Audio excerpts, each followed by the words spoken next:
Yeah, good morning, all, and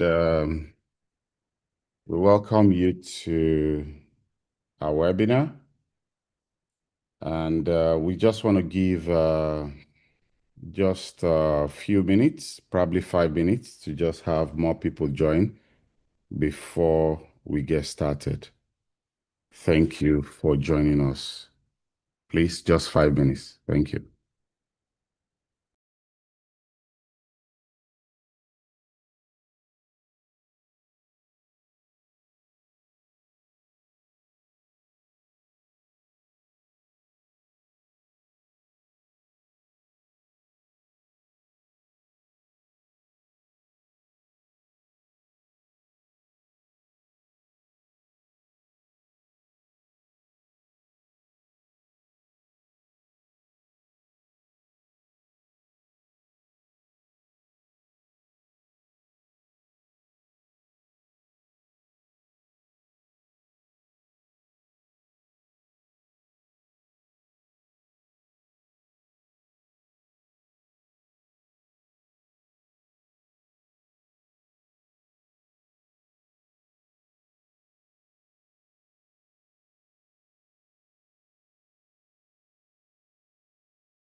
Okay, let's get started. Good afternoon, everyone. My name is Adekunle Lawal from AGL Consulting, and we have the pleasure to welcome you to our webinar today, which centers around the Nigerian Tax Act 2026 and how this actually impacts on your business, and also what you can do to avoid any issues with the tax authority on being compliant with the Nigerian Tax Act that just got passed. As we are aware, these laws were put in place since last year, and it became effective, signed into law, and time were given for all organizations to comply and make sure that they do what is necessary to actually align with NRS, which is Nigerian Revenue Service, which formerly was Federal Inland Revenue Service. So, as we all know, there are some few key changes that has happened in the Tax Act. And one of it, which is very important, is the e-invoicing.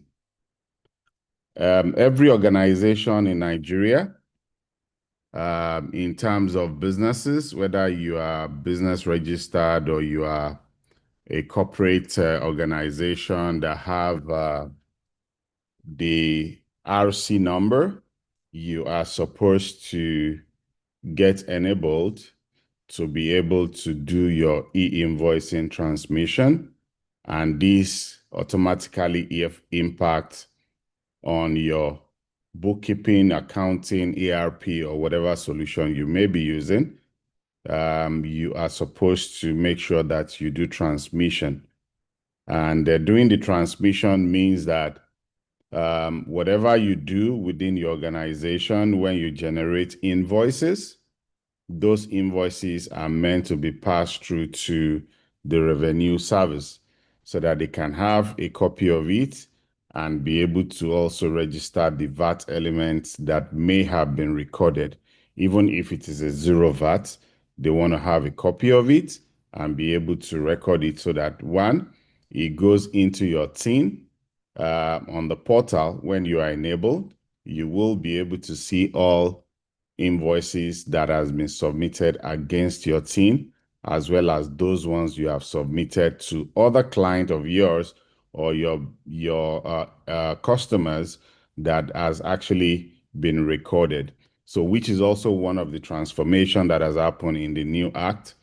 Aside the e-invoicing, we also have things around the payroll and tax updates, which a lot of organizations have started implementing from January, which enables people within a particular threshold to be fully exempted from tax, and also adjustment in terms of reduction for people in some categories of the pay grade, as well as adjustment to those that actually have more pay or more income to them. Basically, the focus on that side is to be able to reduce the tax burden on Nigerians that earn a low income, while those with high income, adjustment to also be able to pay more than what they currently pay.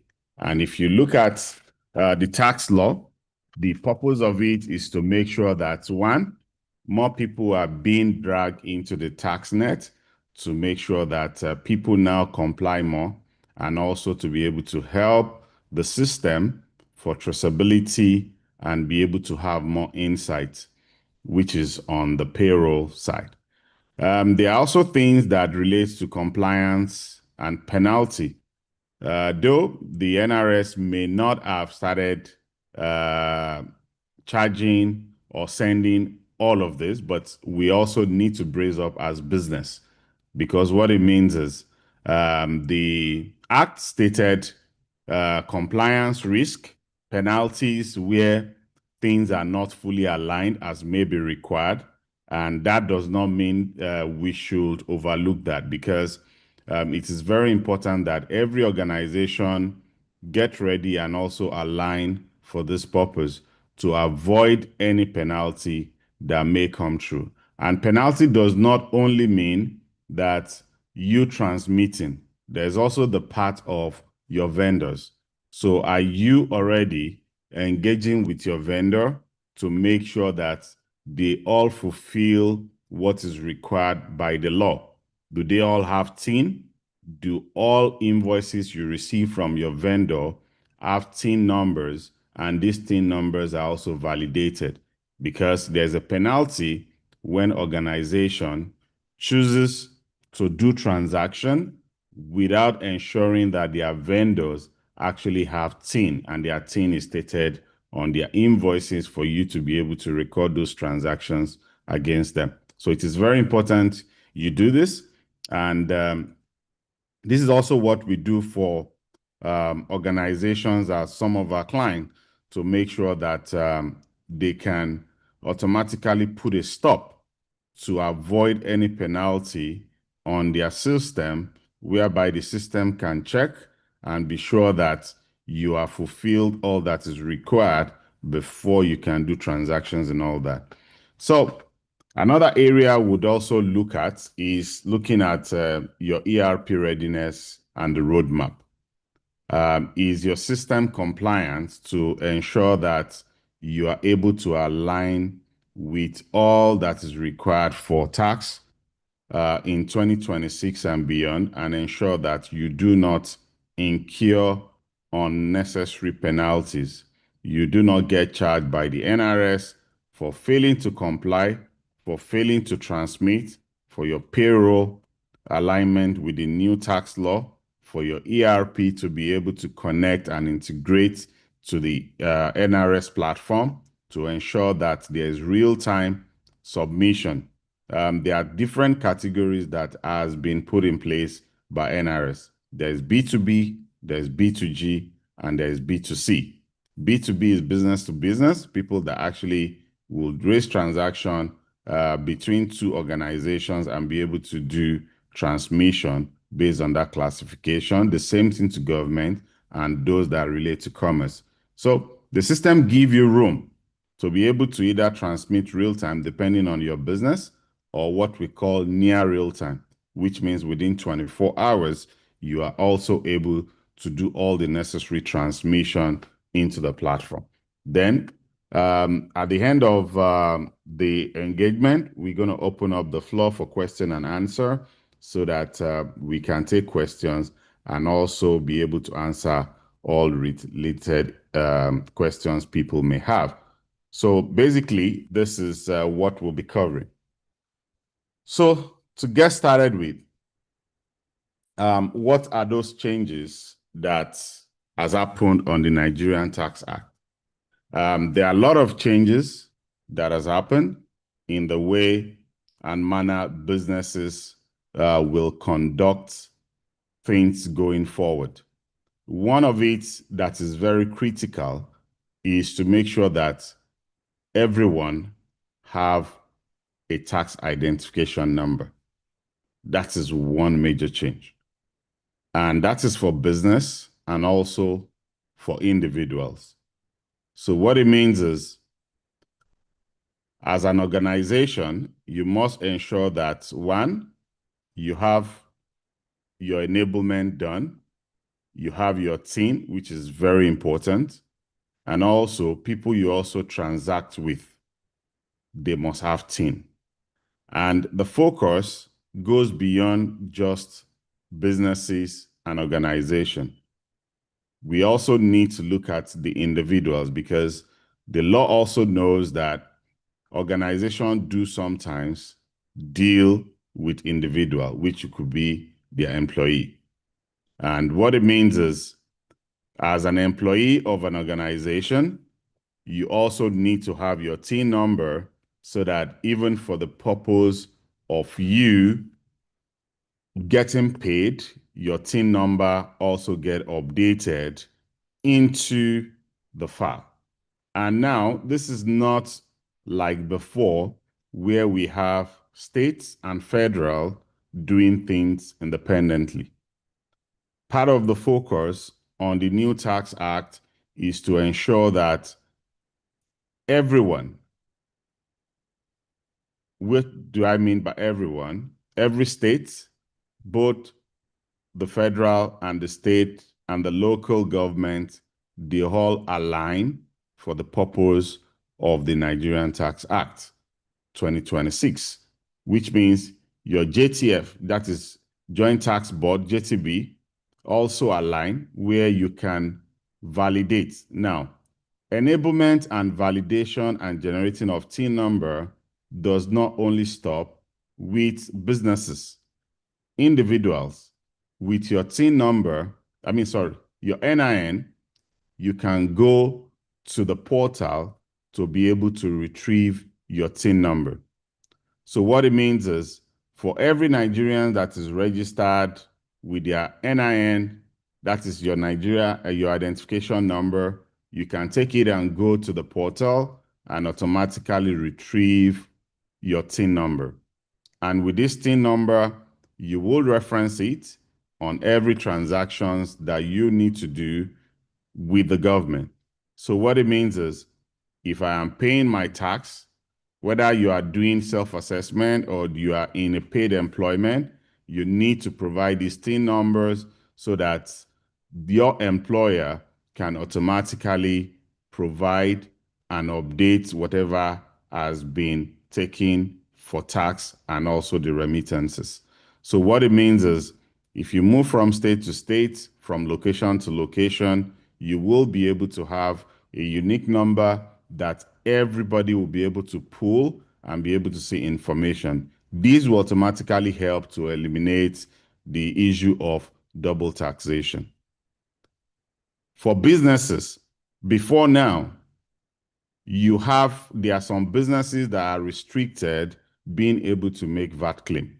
So what it means is, even when you are charged for VAT, you cannot be able to make claim on it as your VAT input. So one of the key changes on the new act enable businesses, all businesses, to be able to make deductions of their VAT input. And with your VAT input, what you then hold the revenue service will be the deduction of your input from your output. Now, part of the changes and the realignment that has happened with the new Tax Act is to ensure that whatever it is you will make claims to as your VAT input must be approved and also registered with the Nigerian Revenue Service. And that is why the e-invoicing comes into place. So what it means is this: for every vendor that invoice you, that has charged you VAT, you are able to make your VAT claim. And you being able to make the VAT claim means that you'll be able to make it as VAT input. Now, the tax authority wants to be sure that they have an input on whatever it is you are going to deduct. And over time, those deductions will only be allowed and approved for all registered VAT input with with NRS.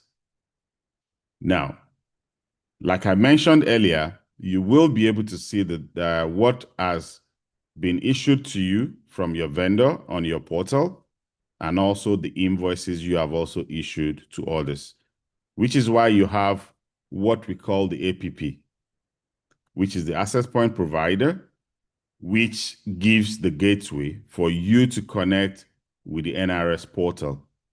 And when this is done, even when you make submission of invoices to your old customers, they would ensure that those invoices also get transmitted through your customer APP to be able to also receive and update their own end. So there's a part of you submitting the invoice. There's a part where your invoices get validated, and an IRN number, which is the number that is unique.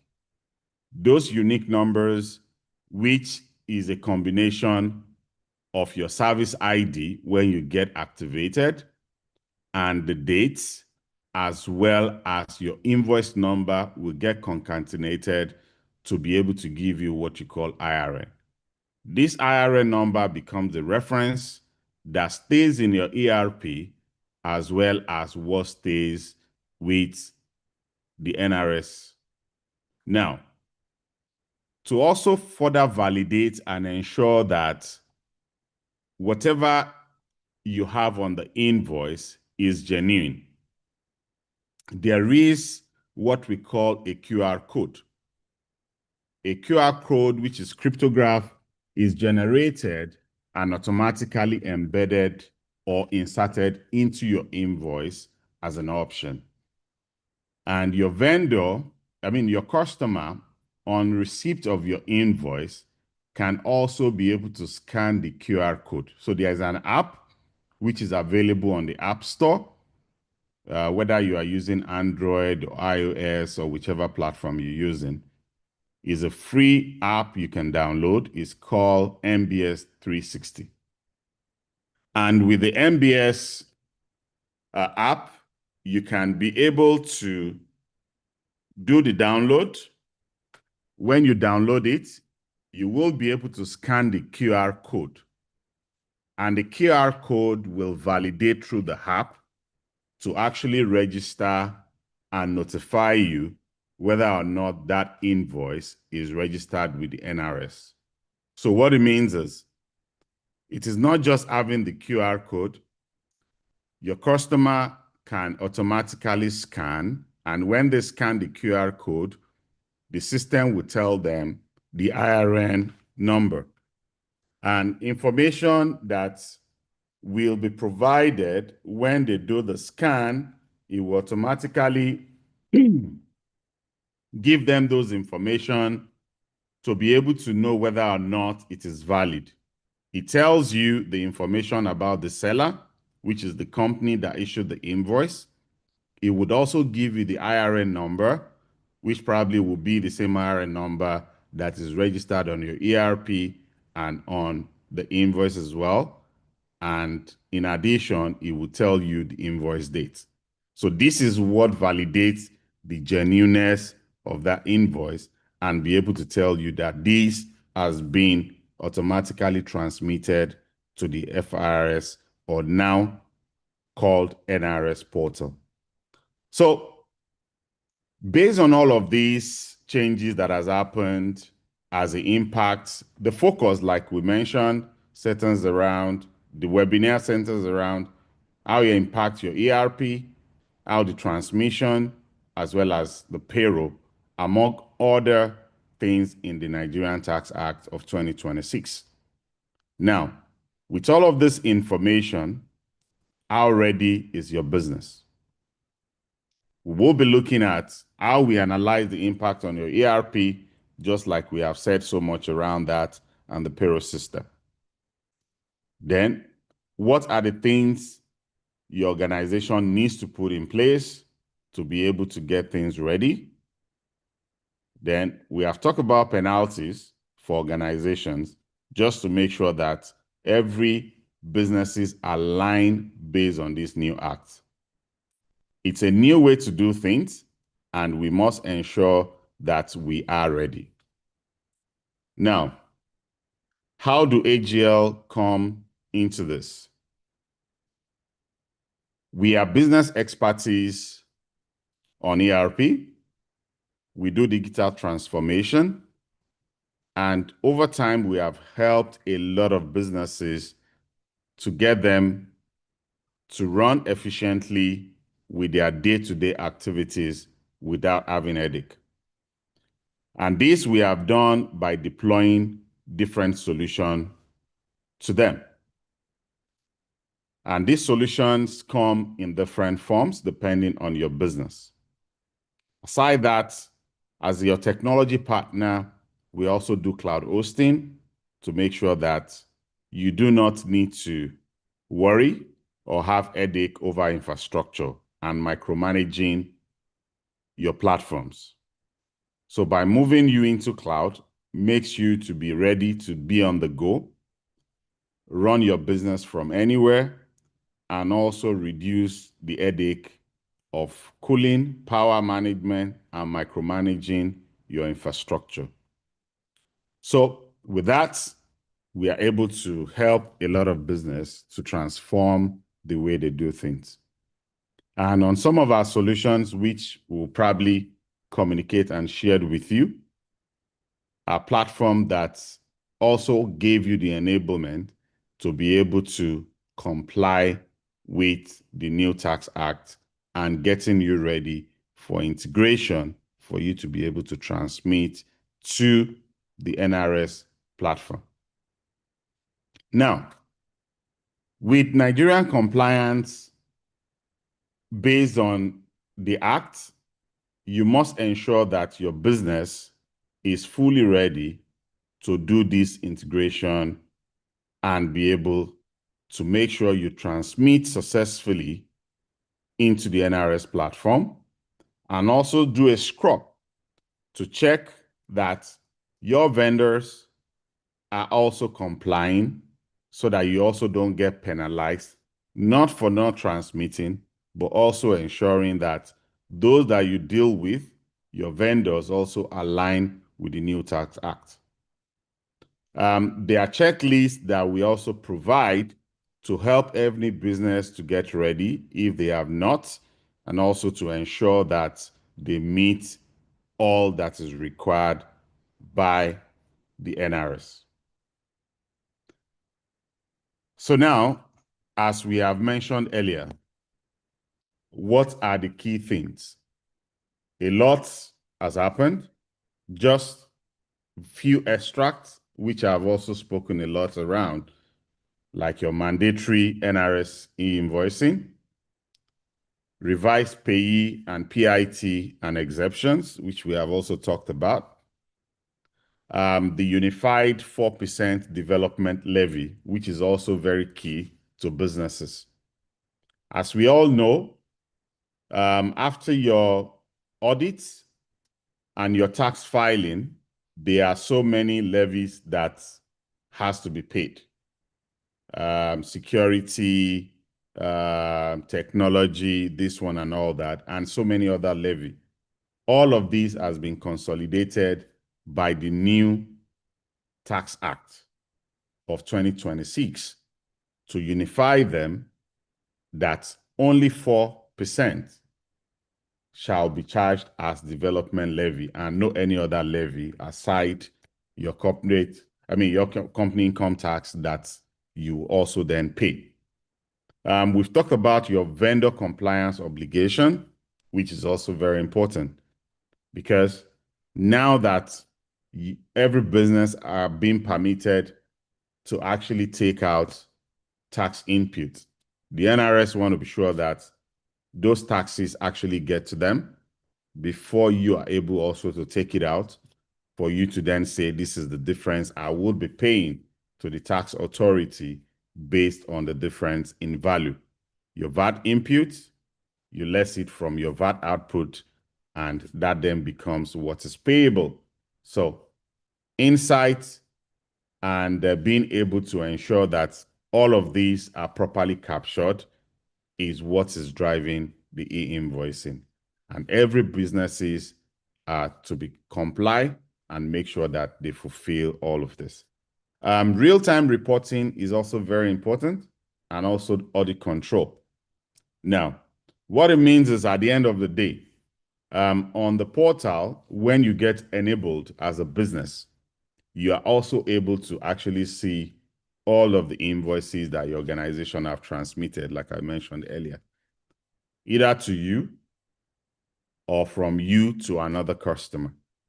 And all of these, you are able to see all the necessary information. And information contained on the invoices centers around your products.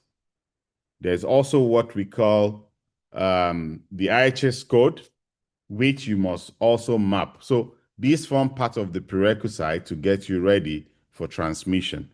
So what it means is, For all the products or services you do in your organization, you would need to map them with the IHS code, which is unique and uniform as provided by NRS.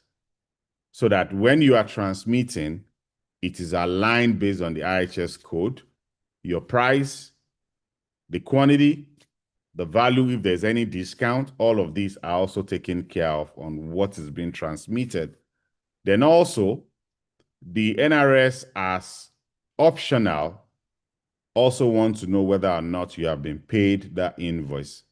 So transmission of payment would also be something that will come up later. For now, it is not mandatory or optional, but maybe later they may also request that you also transmit for every payment made or received concerning those invoices that you have transmitted, so that the status can change from pending to paid when it has been paid, so that they also have insight into all of that. There's no business that is exempted from doing this. So whether you are in manufacturing, you are in service, you are any business, even when it is zero rated, you must also indicate that they are zero rated on what you are transmitting. So the key highlights, effective January, there are penalties, as been mentioned. Then real-time tax reporting is required. You must update your systems. You must also evaluate and ensure that you are not at risk for failing to do all that is required. So I think on this, we'll just look at a whole lot that we have talked about, just for us to see the pictorial view. Your invoice must be NRS validated, which I've talked about. You must transmit. It must be validated.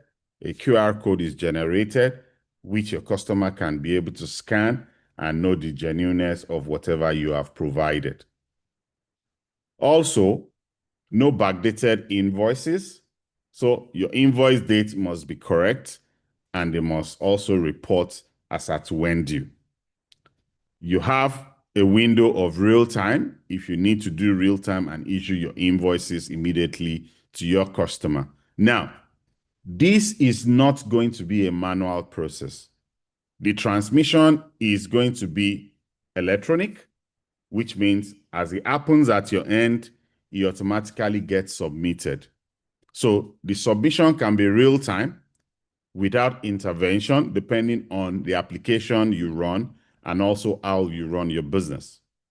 It could also be you at the end of the day, because there are some businesses where you have people like, for example, you run a supermarket.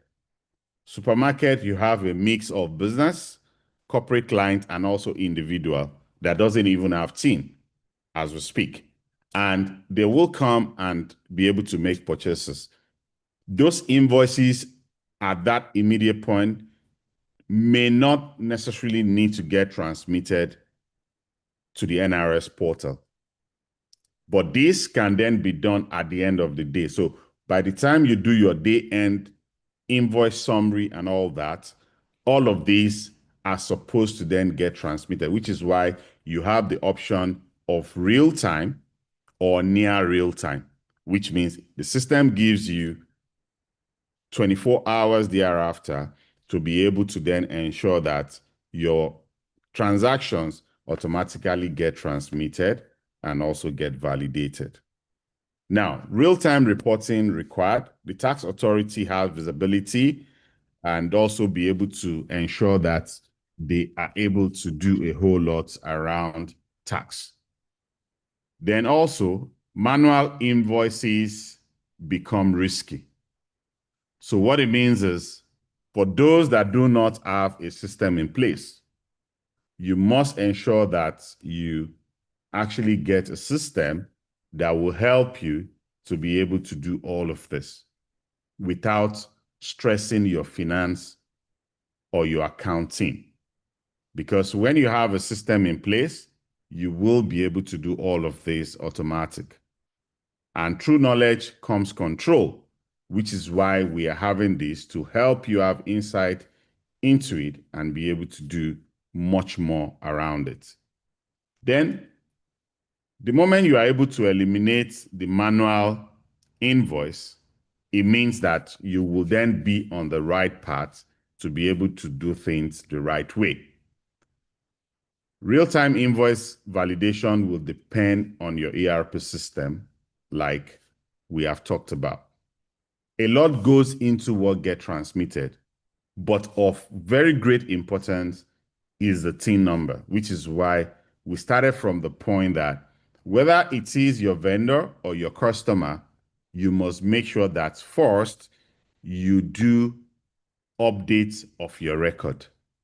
Updates of your record by making sure that for every of your customer, you obtain their TIN numbers, you obtain their email addresses, so that when you transmit, you can also be able to exchange the invoice with them electronically. Your tax calculation is also very important and must be accurate for proper reporting. So you start from the point of making sure that everything is in place, your integrity and accuracy check on customers. And for every TIN number provided to you, they get validated. So what it means is, how do you validate? Validation means that if you have provided me with a TIN number, I must be able to validate to say, yes, this TIN number corresponds with the name that has been provided. This also will help you to make sure that you don't have duplicated record for customer, where sometimes people mistakenly will create a trade name against a registered name. For example, there are quite a number of brands that operate in the country, like hotel with franchise, but that is not the company name. But what everybody knows the organization is, they know them with their trade name, with their franchise name. Maybe there's a foreign franchise hotel and it is called Radisson or it is called 4 Points and all that. That is not the name of the company. So with a TIN number being provided at the point of validation, the system will return and you'll be able to see the name that is associated with that TIN numbers. We've also currently are having transformation in some other sectors for government-established businesses, where the TIN number is now becoming the ID for every vendor. So that with your TIN number, it becomes the primary key field, which enables every business to be able to know this is the organization we are dealing with. So you must make sure that your data is properly cleansed by obtaining the necessary information, validating them, and ensuring that your system is keeping the right record. Your invoice numbering is also very important, because when you invoice to your customer, you will be able to see your invoice number. The NRS platform also records it. And if you recall, in my early statement, your IRN number, which is very unique, is a combination of your invoice number with your service ID, which is unique to your business, and the date. This is the concatenation of the IRN number that the platform gets generated and sent to you, which goes in addition to your invoice number on the invoice that you will share with your customer. And a copy of this is also recorded against your invoice, so that if for any reason you need to make any inquiries and all that, all of those information gets updated on your database. So those required fields are very important. The date, the amount, the item description, all of this flows with your tax ID and the right value into the NRS portal. Now, aside invoice, we also know that businesses do have returns. So what do we mean by returns? A situation where you have invoiced the customer for a goods, maybe 10 units at 10 million, unit price 1 million each. And there's a dispute or probably a return or defect, and your customer returned one or disputed the service and disagree on what has been billed. It is recognized that this may occur. And when it does, you would issue a credit note. So what also gets transmitted is not just your invoice. Your credit note also gets transmitted so that if there's any deduction or reduction to those invoices, they are also recorded on the platform.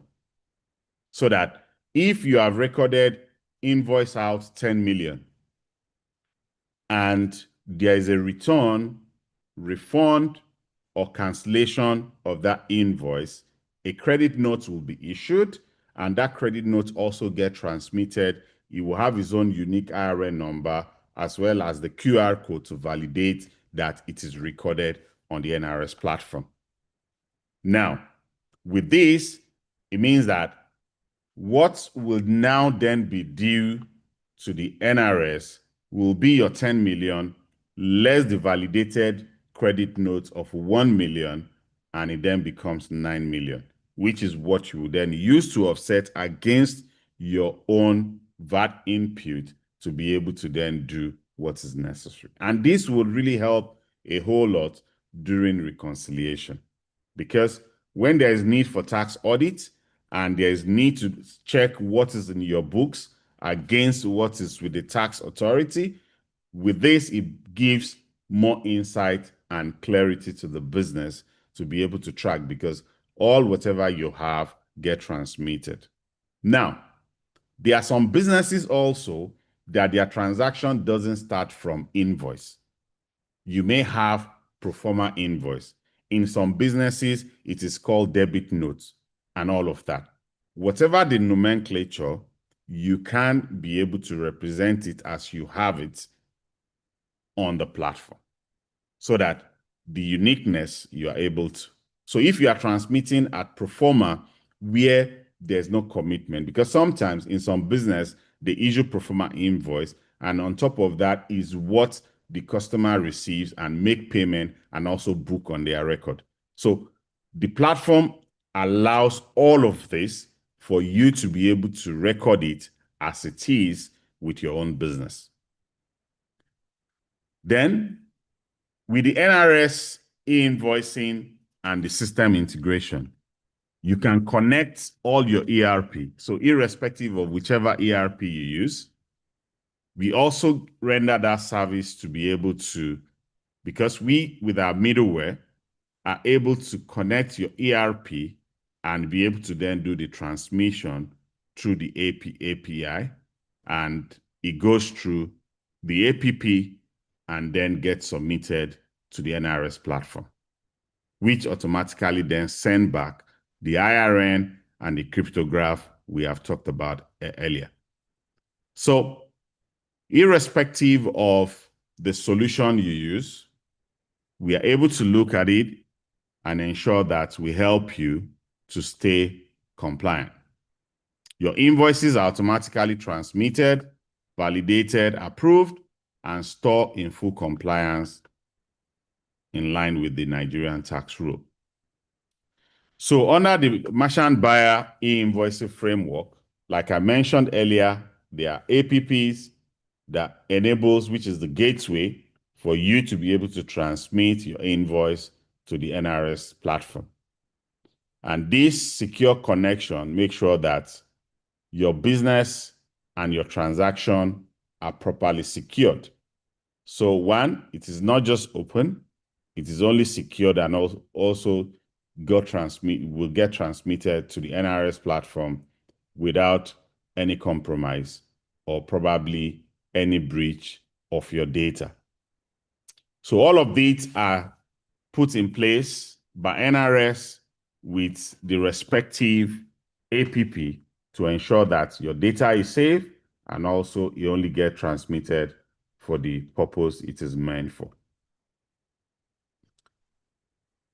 So we have talked about rejected invoices when things don't get approved. It could be from the point of credit notes. It could also be from point of a whole lot of things. So as NRS get to have insight into the business and also be able to capture the VAT correctly, your business also will be able to have insight into all that is required by you as well to make sure that the tax that you have paid for this service, which you also will make claim as your input, is also recorded, which is why I said you have the MBS QR code that also you can use to scan to be able to know whether or not it's authentic. And when all of these get fully activated, you would also be able to see what has been transmitted to you. The moment you go live, and also with your APP, and everything works, you will be able to see what has been charged against you, and you can then be able to know which of your vendor may have also charged you in VAT and has not probably recorded it with the NRS, so that you can get them to do that and you'll be able to make the VAT claim correctly so that you also don't still pay twice, because your invoice may be declined when you are making that claim that this is my VAT input when it is not recorded against you. This will also help with speed up payment and also improve compliance, prevent fraud, like we have mentioned, duplicate billing, and also save time on correction by everyone. Automatic invoice submission to NRS, validation, compliance. I think we've talked a whole lot around this. Now, there's no need for you to replace your existing ERP if it works well for you. So whether you are using Sage 200, you are using Sage 300, you are using X3, you are using SAP, you are using Microsoft Dynamics and all that, you do not necessarily need to change your ERP system if it works well for you.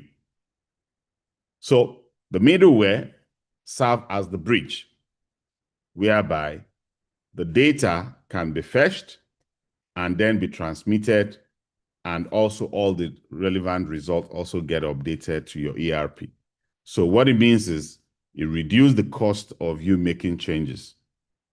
But where your ERP solution is not 100% meeting up with the need, then we can discuss further with you to be able to look at how you can benefit from some of the ERP solution that we offer to our clients.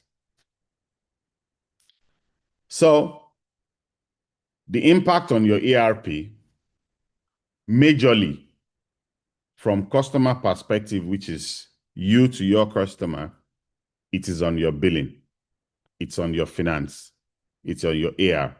So whether you are doing a product-based billing or service-based billing that doesn't have inventory and all of that, that get looked into and also get transmitted, every invoices. So whether you are looking at your order to cash and all that, your real-time inventory, your payroll also need to be automated to calculate the right values and also generate all the necessary benefits and make sure it complies with the system. So AGL Consulting helps you to make sure that you comply with all of this, so that all the headache and all of that, we can help you remove it and ensure that you are able to do all that is required by law that also help you to stay compliant. And it is not just about being compliant. It's about also being efficient with what you do in your business and also removing all headaches from your team. On the payroll, like we mentioned, a lot has changed. When you earn less, low income earner, you pay zero VAT because you will not be charged, zero payee, which is the pay as you earn. Then new tax band, the CRF has been removed, as we all know, from the payroll side. Then there's also a rent relief, which is also there.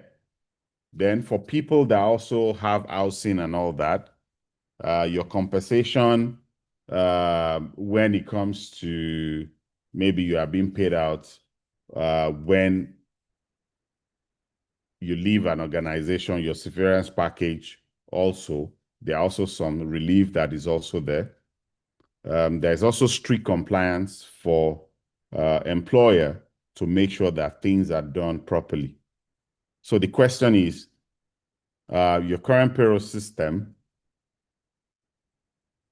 how good is it? Are you still using Excel, or you have a payroll that is not compliant? So after this engagement, please talk to our team.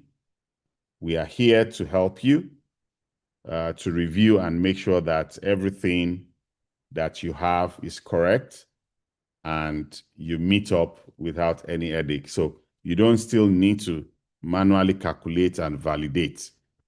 We have a system that helps you, whether it is cloud, on-premise, whichever way, whether small, big, medium, we have the right solution to help you for that.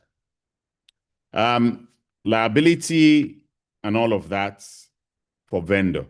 So now, as the government says, you're at risk when you deal with vendor that currently do not have team. So the risk is not just them. You are also liable, because when you continue to deal with them without them having or aligning their team number with their record with you, then you have a risk of penalty, which you must avoid. Your vendor invoice validation requirement, which also is very key. And this also helps you because when they also transmit and they also have your invoice, you will be able to see on the portal at the end of the day when it is submitted, which also helps you with whatever reconciliation that you need to do with the tax authority. Your procurement team, they must also build it as part of the KPI to ensure that your vendor onboarding must come along with all the prerequisites. And of very great importance is the team, so which drives a whole lot around this. So it is not just for finance, it is also the procurement team where all of these starts from. Vendor onboarding, making sure that they are all onboarded and you get all the right detail from start. Then, whether it is on contract or SLA and all of that, you must also build this into it to ensure that all of that is done. And also, we have identified some things that may trigger for penalty just to help you and prepare you to be more compliant. The late and non-remittance, which we are all aware of that, which comes along with penalties and also interest. Then failure to submit via the E-Invoicing NRS portal would also comes with its own penalty. Then incorrect information, that will automatically be rejected because the system will validate and also ensure you have correct team.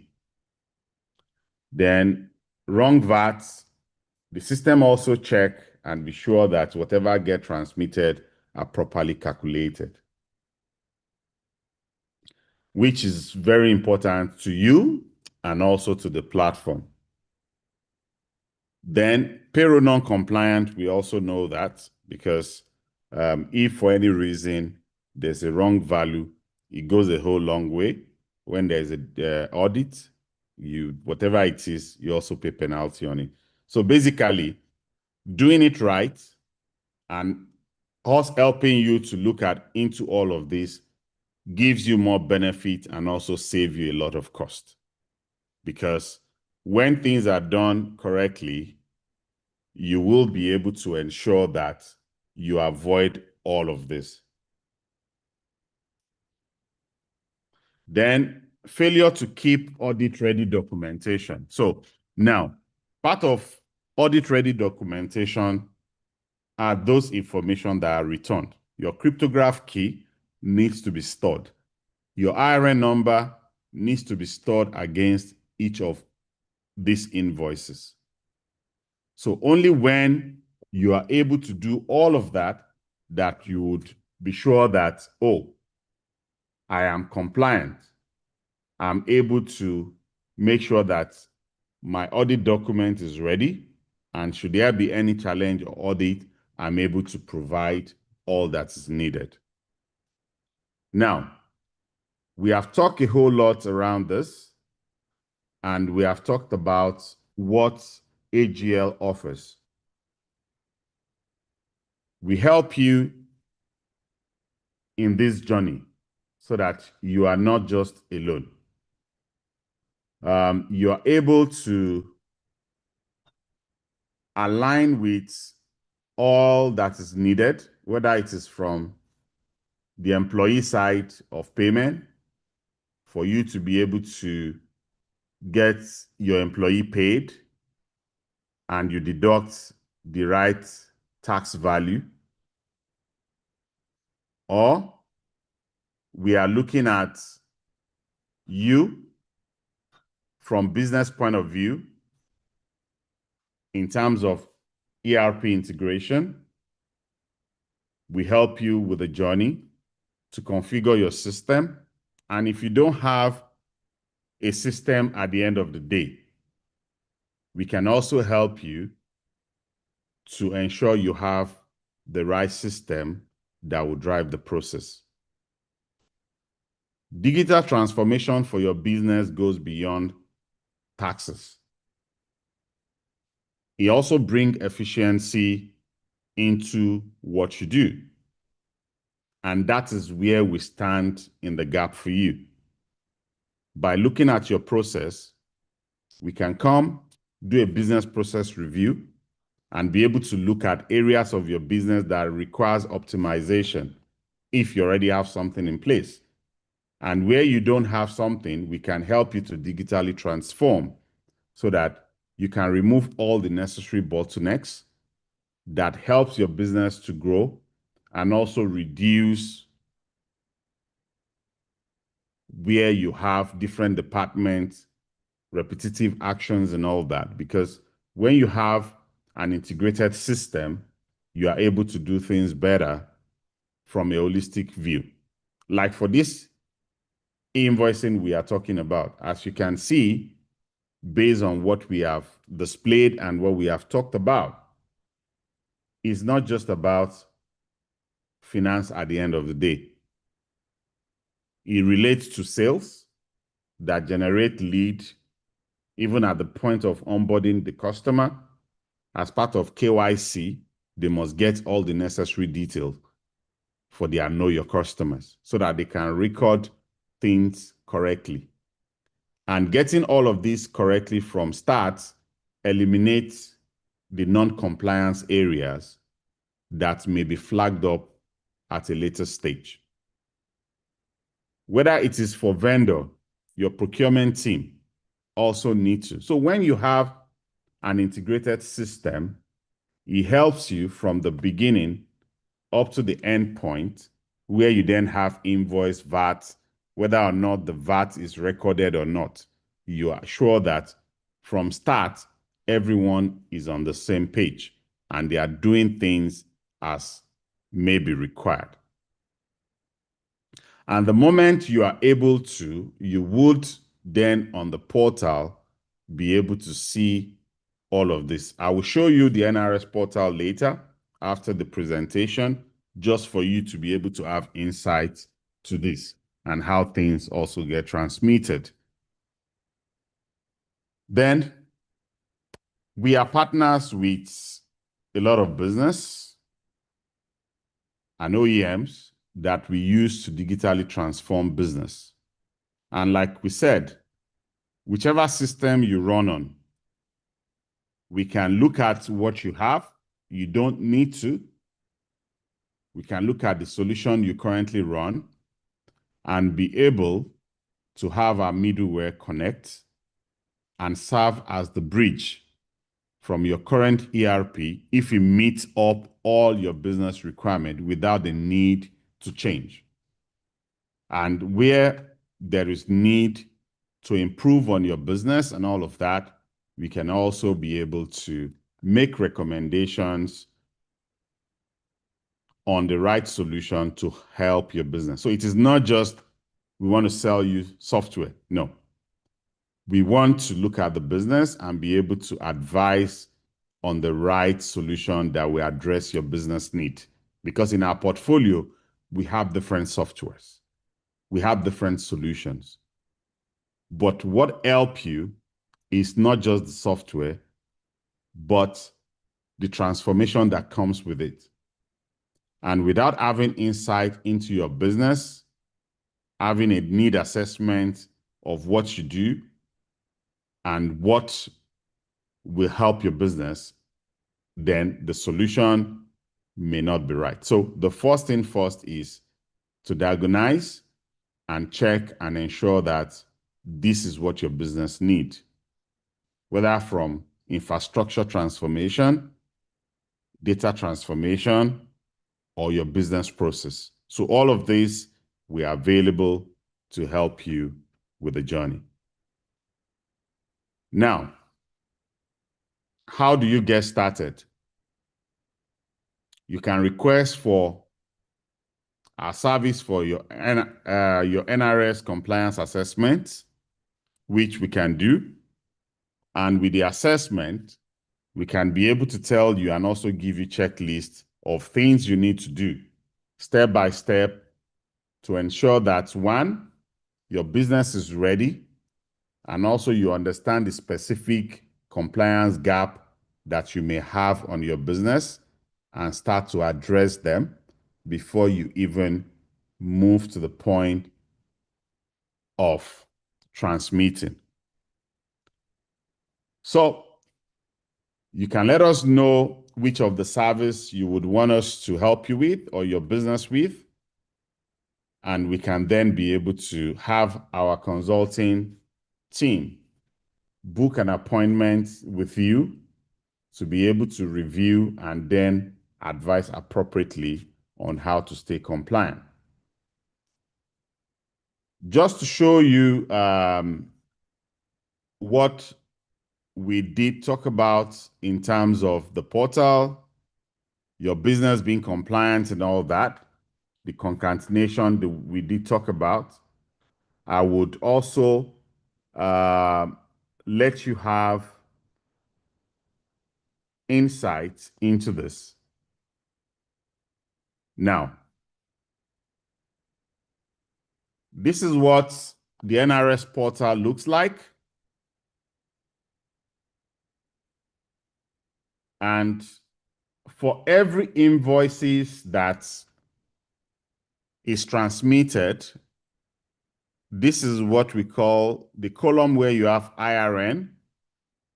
That is what your IRN will look like.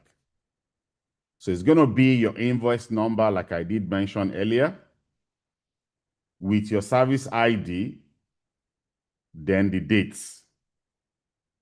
You will see that the dates that these invoices are issued automatically get recorded on the portal. Then the date that it is synced or updated into the FRS portal. And like I mentioned earlier, payment status. Your payment status also, for now, is not mandatory. But at a later stage, there may be need for transmission where after you have issued these invoices to your customers, have they paid? When you have received payment and you have matched payment to your invoices, they will then be updated with the status to stay from pending to paid. So they are different status. If you click on view, the system is able to load that invoice and automatically display to you what that invoice is about. So you can see here the TIN number, your customer TIN number is also displayed, yours, the date of the transaction, the IRN number, who you ship to, the product line. Now, the HSN code, like I mentioned, is very important. Your code based on your service must be mapped to the NRS code. For every service that you do, items, your product. So part of the transformation that needs to happen for you to comply is not with the TIN, it is not just with the transformation, but there is also your data cleansing, which is why we talk about your data accuracy. Your product catalog must be mapped to also the HSN code so that when you transmit what you call 100 kg packaging bag, they must align with the right category of the HSN code. So that at the end of the day, whatever you transmit also get updated. So you can see the quantity, the value, the subtotal, and all of that. And if there's any payment terms and every other information, you can. You can also download what we call the e-invoicing from there as well. Now, your download will come as a JSON file. So this can be technical. So not necessarily your normal invoice. So, and if there's any compliance or inquiry also, the portal also give you that, where if you have any questions and all that. So if you are not yet enabled, you will then need to get enabled on the portal. So these are all the conversations and engagement we will have during the session you may have with our team, so that we can tell you what and what you need to do, how you need to also get set. The APP you also need to select and all that, because the offers and benefits based on different APP also differ. So we'll be able to advise you appropriately the ones, if you have not selected any, to choose to be able to guide you. Now, these are all the signed invoices. As you can see on the screen, like I mentioned, at a later stage, when you go live and the transmission also get improved, because NRS also from their end, the portal is also seeing a lot of improvement every day. This is just new to them as well. But as things goes by, improvement and also some of the things that they have put in the pipeline, they can start saying, okay, now this needs to come in this direction and all that. So as your technology advisor and also your transformation partner, you don't need to have that headache. When there is, oh, now you must transmit this and all that, we just make sure that you comply with it. And also the middleware integration we do, we also maintain it and ensure that that automatically get updated without you having a headache. So at the end of the day, your sent invoices will be under your sent invoices, and all invoices that has been billed to your business by your own vendors will also report under received invoices. So with these two, you'll be able to see what has been charged against you and what has been recorded on your platform, and for you to then be able to know who to chase, for what reason they may not have, so that you can be able to make your VAT claim. So that is all about them. And we are open now for question and answer. Please raise your hand if you have questions. I know some people have already drop some comments on the chat box, and we will answer them as you drop them. Thank you. Please drop your chat or you raise hands. It is now time for question and answer.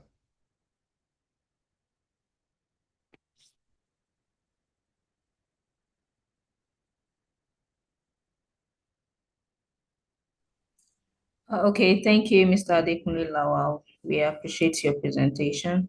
So we have hands raised. Mr. Godwin, you can go ahead, please.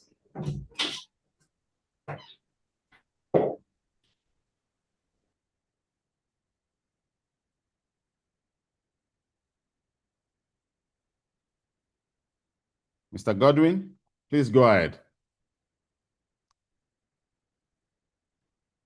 We can hear you.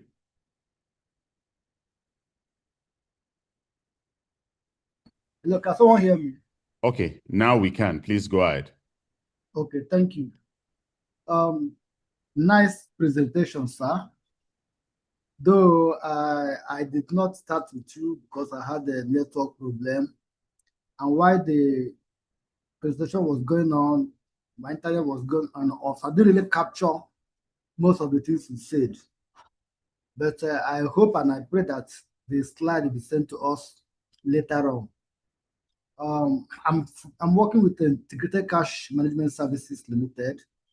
Of course, AGL is our consultant because we're using a Sage 200. So on the issue of e-invoicing, we're already discussing with AGL on this. And I hope that in the next 1 month or thereabout, we'll conclude on it and get them to get us involved in it. But the question I want to really ask is on vendors. I think I heard you talking about the risk of doing business with vendors that doesn't have team. So now, even if these vendors do have team, but that within small and middle scale business, maybe their turnover is below 100 million. So even if they have team, are we supposed to take authority from them? And are they supposed to add VAT in their invoice to us? It's just a clarification, because we are dealing with so many vendors that are within that SMEs that the turnover is not to 100 million. And with some of them too do not have team. So can you just throw more light on this? Thank you.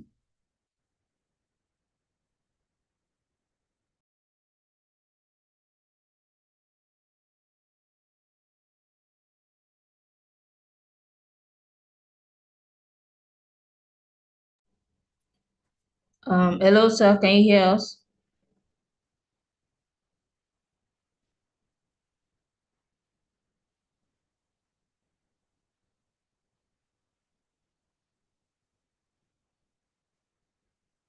Hello, sir. Can anyone hear me, please?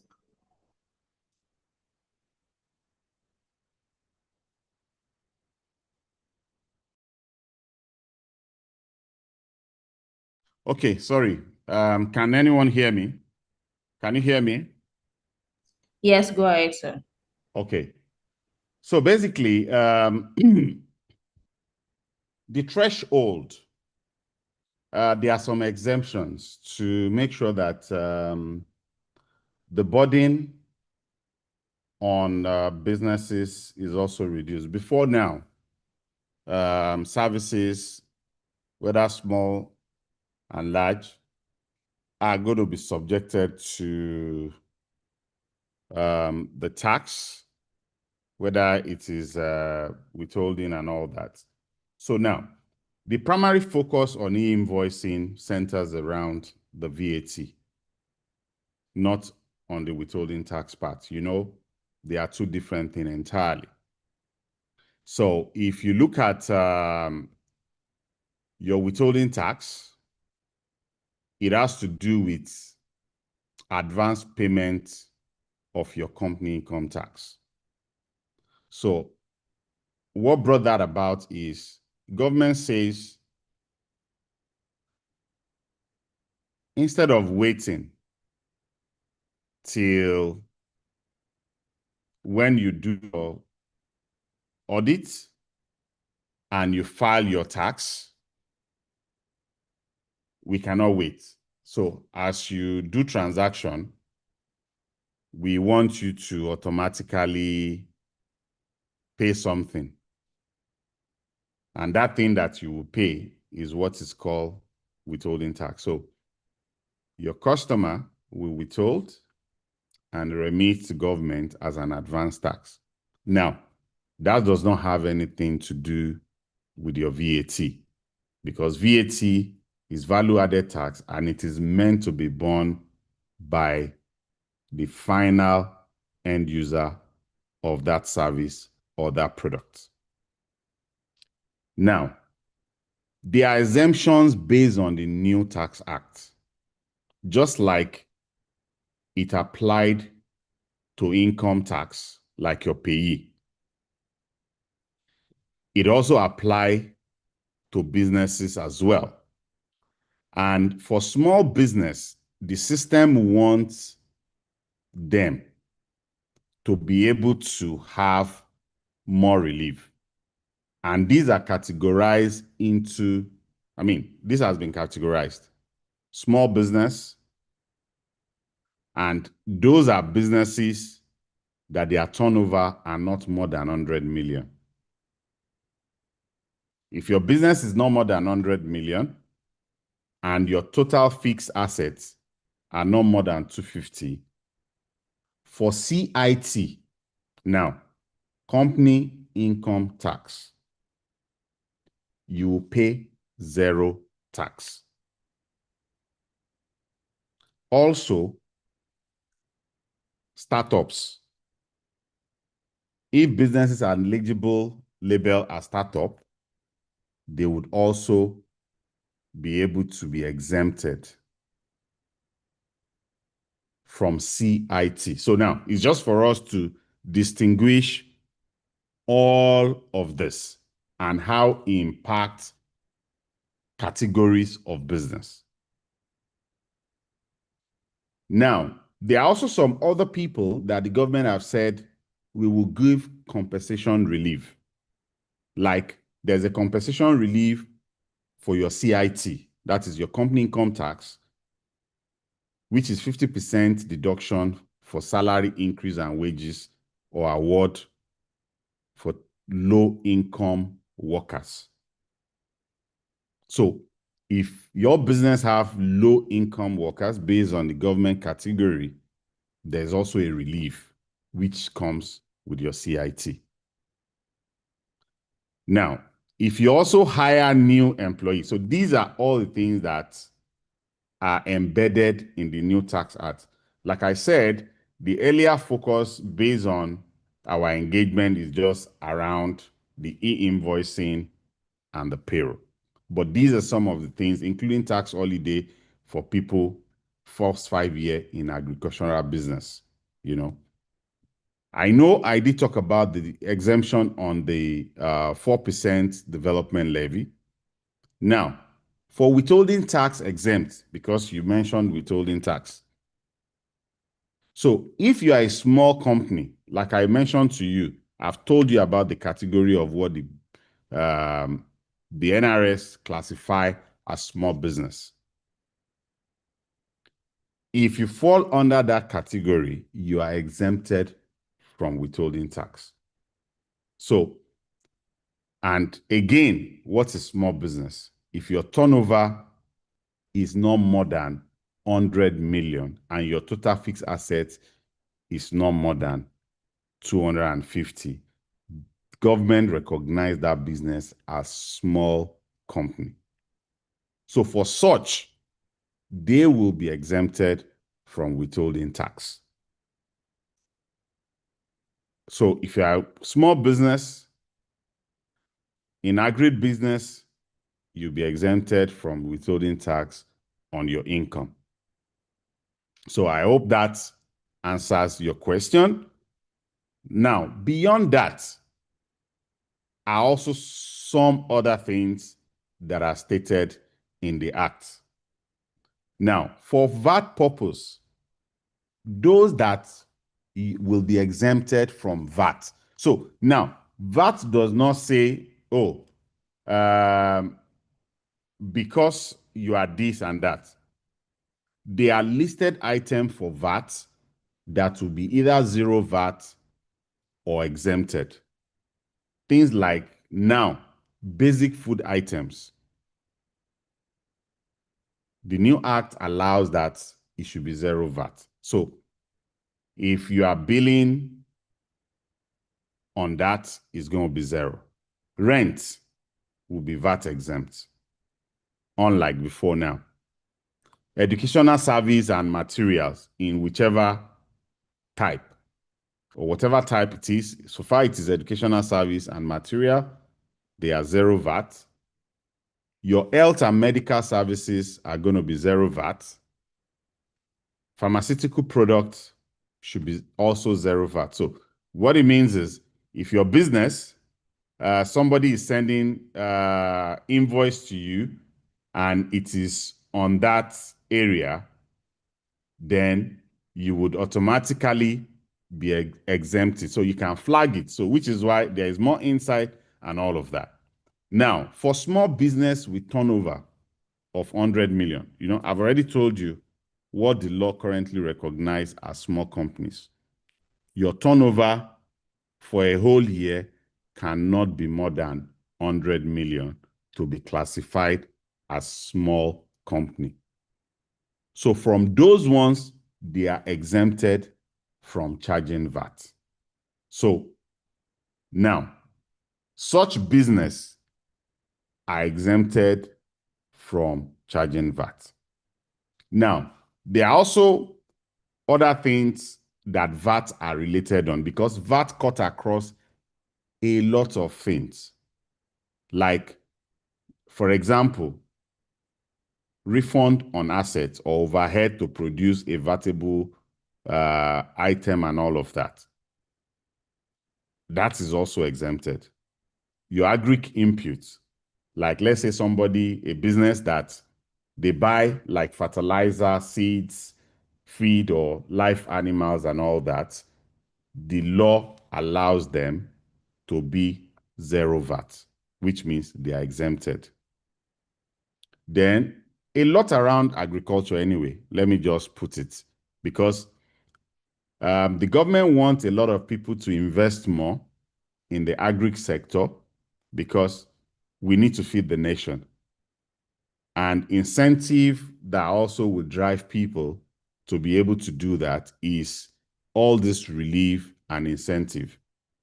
If, for example, you are actually going to purchase or lease an equipment for agri purpose, if you are in that sector and your vendor is adding VAT to their service, you can just say, hey, I'm purchasing this item for agri purpose, which you must also validate with their TIN and also other details that makes the organization that this is being purchased for agri purpose. Those would also be exempted. Then there are, I think, nothing now. People also in transport. So now, transport business also cut across different sectors. When you say transport is very broad. Whether it is airline, road, waterways, and all that, so far it is transport, it is transport. They are all under transport. But when it comes to shared passenger road transport now, that is not charter. The law also allows and exempts such from VAT. So which means if it's a shared passenger road transport, they cannot say they want to add VAT to your bill. The moment they add VAT, you can query it and contest, this is against the law. But if it is charter and all of that, because it's personalized service and the value also may raise higher, they want that is not covered or exempted. Now, there are also other areas that the government is also trying to encourage investment and all of that, like EVs. So EVs, I'm sure that by now we are seeing a lot of electric vehicle in the country. So the government also wants to make sure that we run clean and also less dependent on the gas or petrol that we currently run. So the government is also encouraging people to purchase electric vehicles. So they are also VAT exempt or zero VAT at this period. So what it means is if you are buying EVs and the company is saying, oh, we're going to add VAT to you, this and all of that, no. You will need to tell them the new law exempts electric vehicle. Then you can take it up and make sure that it is done correctly. So other things, baby products, sanitary and all of that, all of those are also exempted. Now, you also have stamp duties that could also be exempted. So these are all some of the exemptions that contains in the new act. So if you are small business, you are exempted, and also all of those that I've explained. So I believe for any other person that also may have questions around exemption and all of that, this is broad enough to cover it. Thank you. Mr. Emmanuel, please go ahead. Your hand is raised. And I believe I've answered you, Mr. Godwin. Thank you.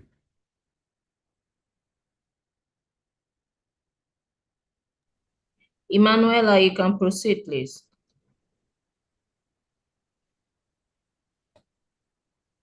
Emanuela, can you hear us, please?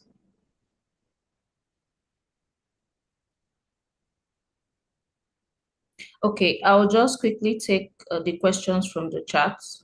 So, Emanuela, you are muted. Maybe you need to unmute so that we can hear you if that is the challenge. Okay, we can go ahead. We can come back to Emanuela later. Please go ahead with the questions in the chat box. okay, so we have Gloria Egbo.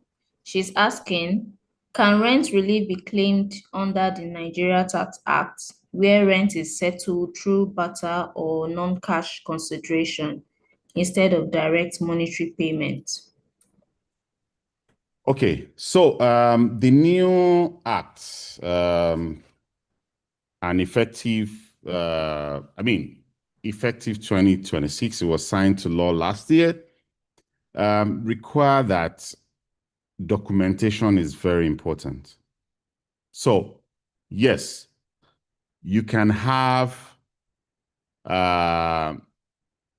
your rent relief, but it must be documented. Like we did talk about, it is 20% of your annual rent, but it is capped. So based on the cap, you cannot do more than that. And it must be based on verifiable documented payment. So what it means is even with your staff, you cannot just give them rent relief without proper documentation. That is what it requires. So if you just do that blank, you may be fortunate if there is no audit, but you can also be sure that when there is a tax audit for such and they demand proof and such do not exist, then you can be penalized for it. So what the law says is there must be documentation to support it, like your tenancy agreement. So now, if you have tenancy agreement or bank transfer or receipt, whether it is going to come as a barter or as cash or non-cash, there must be something that actually states that this is the rent. And such backup with your tenancy agreement is good enough, signed by all parties. Your receipt of payment, but receipt is very important. And if on the receipt, you can indicate that whether it is cash paid or trade by barter or whatever it is, so let it reflect in your documentation as backup. So the moment you have that, then you are covered. I hope that answers that question. Thank you. Thank you, sir. So we have another question from Onem Lawson. He's asking, in a situation where you don't pay rent, you are living in your own house, are you still entitled to rent relief 20%? Okay. So for those that have their house, now, for tenants, is for the purpose of rent. And those are the people that qualify for rent relief. Now, homeowners, you cannot pay rent because you can't be paying rent where you currently live. So rent relief is for those that actually are paying rent. You know, like I said earlier, the objective of this new tax law on income, that is on payee, is to make sure that people that are at the lower bracket actually get relief with whatever it is that they are paying for. So that's for that. So rent relief is for those that are paying rent, not for owned properties. Thank you. Okay, thank you, sir. So we have another question from Kenneth. He's asking, pending full implementation and adoption of e-invoicing, how can we onboard where our clients have not yet adopted e-invoicing and still complying with VAT filing requirements? Okay, so there are ways to do this. Now, like I explained earlier, the whole e-invoicing requires you to actually get onboarded. So you can get onboarded and automatically get your service ID. And with that one, so to get onboarded, that is done on the FRS or NRS portal, or if you have your Tax Pro Max, you can get enabled. So when you get enabled, you would then be able to be compliant by being enabled. But the compliance is not you getting enabled. Being compliant is you transmitting. So now, when it comes to your customer, because now you are a customer to some people who are your vendors, while you are also a vendor to the people that you also serve. So that's why it's called a merchant buyer system. So now, if you are a customer in this, based on this question, and you have vendors, all you need to do is make sure that your vendors, they have TIN numbers for you to be able to deal with them.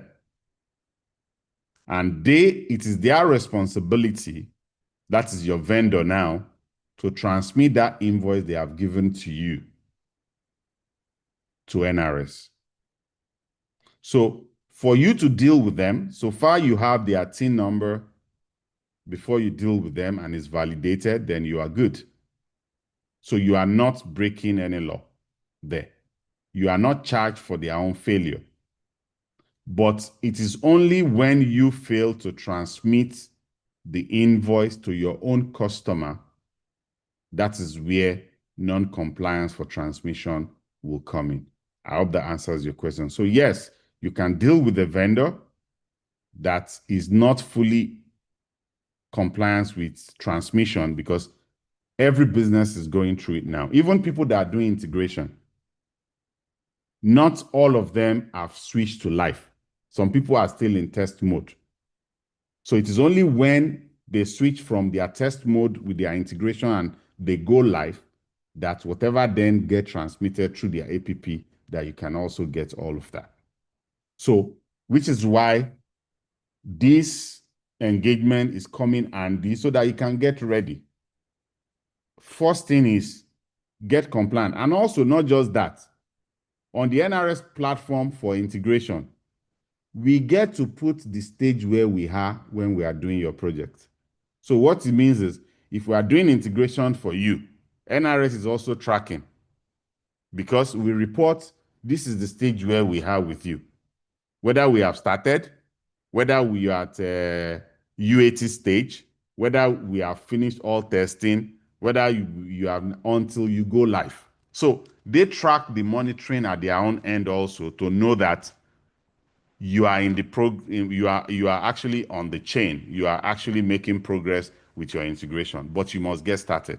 You must get enabled and you must start the journey so that at the end of the day, you will be able to avoid compliance issue by not transmitting as when required. Thank you.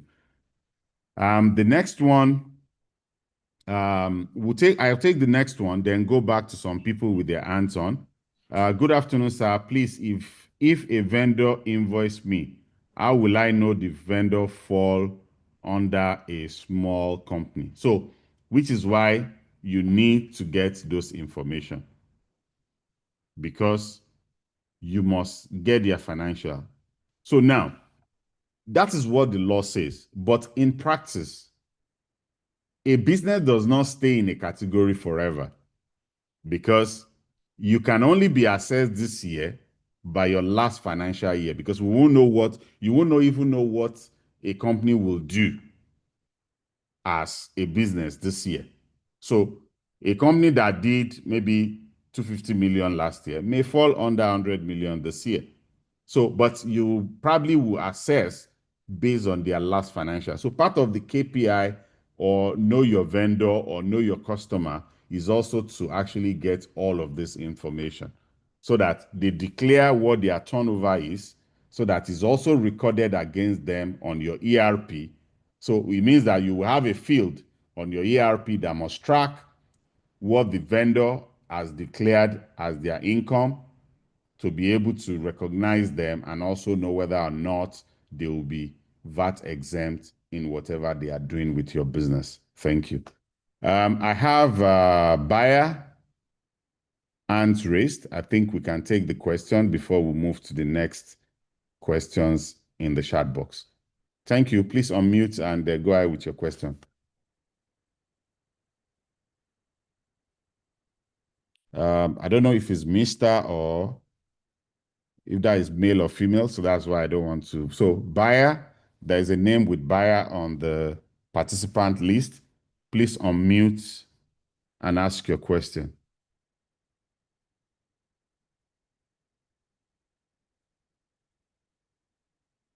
Okay. We'll yield the floor to Christopher Emilia. Please go ahead. You can unmute and ask your question.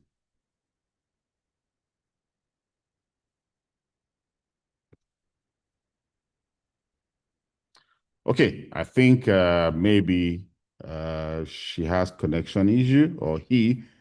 Hello. Okay, please go ahead. We can hear you now.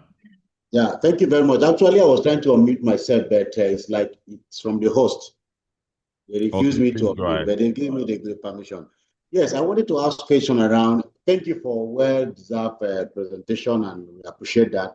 But there was something you said about the payee and around the rent allowance, where somebody is owing his own house, he's living in his house, and then he now, based on what you said, he doesn't enjoy the rent allowance.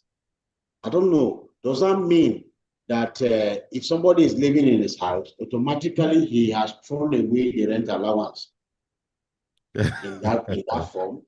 Okay. Means he's not going to enjoy anything?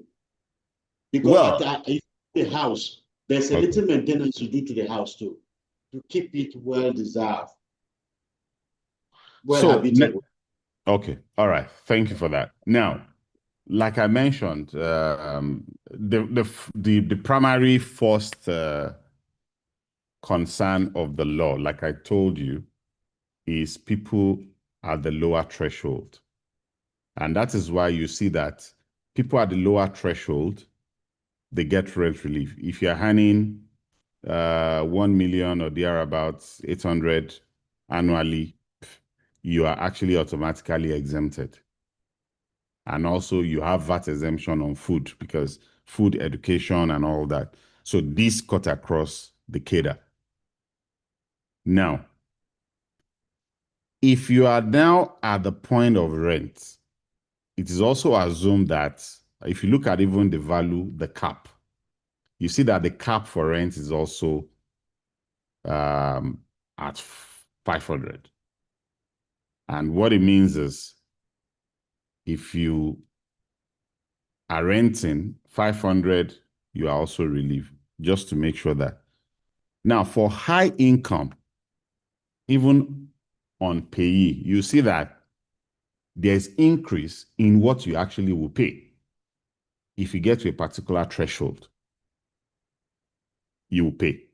Now, where things get relieved for homeowner is on interest. Interest, let's say you have taken up a mortgage, and based on that mortgage, you need to pay interest and all that. There are relief around that, but not on rent. You cannot qualify for rent if you are the homeowner. I hope that answers you. So the government is not looking at you as the homeowner and say make claim for rent. No. Thank you. Sorry, can I come in again? Yes, please. Yeah, we talked about low-income earners. Most people that own houses, they are low-income earners. When you look at high-income earners in Nigeria, they don't own houses. They prefer renting houses, and then maybe keeping their houses in their homes or in their villages or whatever. So most of the low-incomers are the ones that strive to see that they get somewhere to cover themselves. We're saying, and they don't earn that money. We're talking about 1,800,000. We're saying that they are not supposed to enjoy rent relief. Okay, well,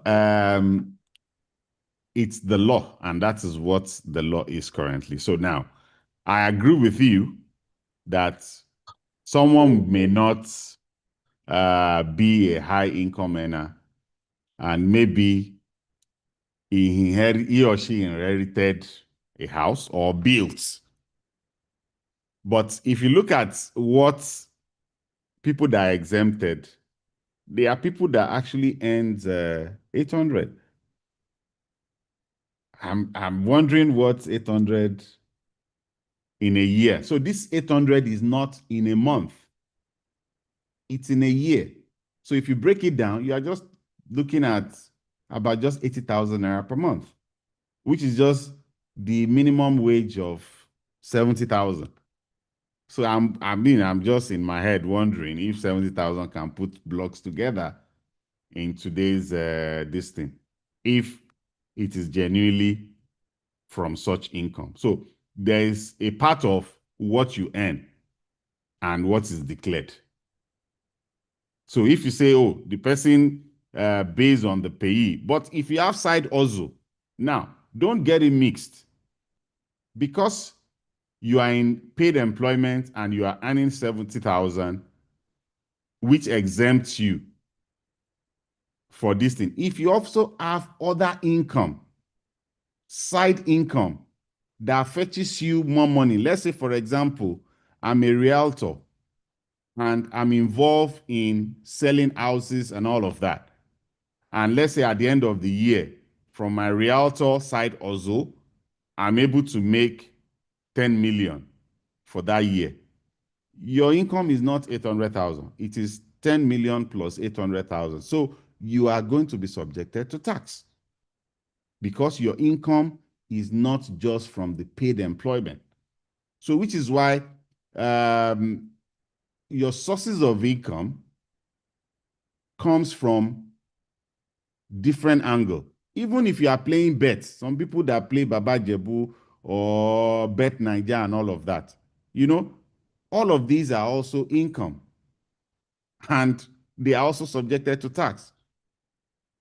So if that is where the money comes from and you are building and you are still categorized, no. The law will not see you from just the one source of your paid employment. Those other income, windfall, also form part of your income that, when aggregated together, becomes your taxable income. I hope that clarified that, sir. All right. Please explain more on validation of vendor team. If a vendor fall within the small organization bracket, such vendor invoice, is that invoice subject to withholding tax? So I think maybe this was before I explained on what is exempted. Like I mentioned earlier, the government has categorized people, businesses, small business less than 100 million. So if you are doing 100 million and below, you are categorized as small business and they are exempted from withholding tax. So which means you are not supposed to withhold tax from them because they are small business. And they must establish also they are small. So you must engage, which is where KYV, know your vendor, or KYC, know your customer, is very important.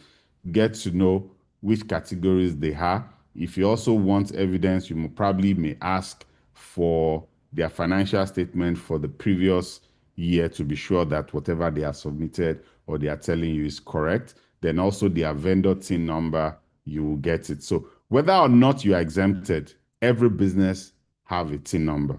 In fact, individual, like I mentioned earlier, today, if you have your NIN, all you need to do is to go to the NRS portal or go to the JTB portal. You will be able to extract out your tax identification number. It's already pre-prepared for everyone. So everyone that have NIN, you already have TIN. All you need to do is just go and get it and start using it. So that is for that.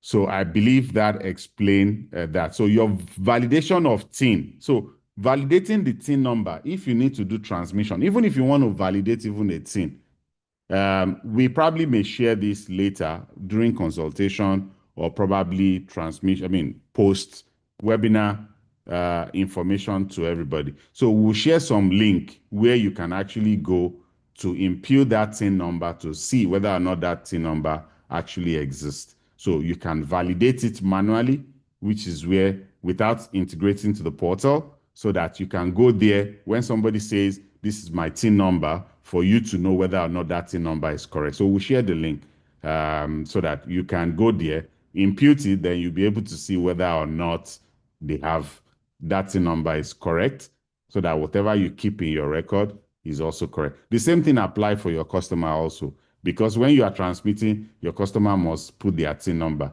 You can see when I shared with you the NRS portal for the transmitted invoice and all that, you could see that everybody have their invoice there. So those invoice must have a TIN number, and it is your responsibility that those TIN numbers are correct. So you must validate them when you are doing your data cleansing on your ERP system. Okay, please, to double confirm, are you saying if a vendor has okay, I think it is still around this 100 million. So I will skip that because I've explained that and also elaborated on all areas of business, agriculture, leasing, and all of that get exempted. When a supplier that is limited liability did not charge VAT on his invoice, how will this invoice be treated for VAT? So if the value is VAT exempt, is zero VAT, when that supplier is also transmitting to NRS portal, is going to be zero VAT. So they would also see it. Your product category, I did mention that you need to do mapping with your HSN code.